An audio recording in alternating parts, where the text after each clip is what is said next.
நமக்கு எல்லாருக்குமே ஒரு காலகட்டத்தில் ஒரு வாய்ப்பு கிடைக்கும். நம்ம கையில் கொஞ்சம் பொருளாதார வசதியும் கொஞ்சம் சமூக செல்வாக்கும் இருக்கும்.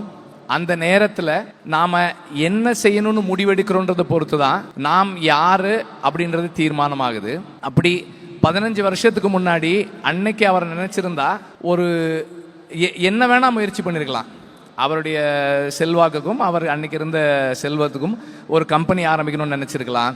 அல்லது ஒரு இப்பவும் இருக்குது, தயாரிப்பு நிறுவனம் இருக்குது, இன்னொரு பெரிய தயாரிப்பு நிறுவனம் அமைக்கணும்னு மட்டும் நினச்சிருந்துருக்கலாம். ஆனால் அதை தாண்டி ஒரு விதைன்னு ஒரு திட்டம், அதில் இளைஞர்களுக்கு கல்வி கொடுக்கணும்னு தீர்மானிக்கிறது இருக்கு இல்லையா. அண்ட் அது எப்படிப்பட்டவங்களுக்கு அந்த கல்வி போய் சேரணும், அதை யார்கிட்ட சரியாக கொடுக்கணும், எவ்வளவு இன்ஸ்பயர்டாக யங்ஸ்டர்ஸ் இருக்காங்க, அந்த சரியான இளைஞர்களை தேடி அதை அவங்கக்கிட்ட கொடுக்கறது இருக்கு இல்லையா.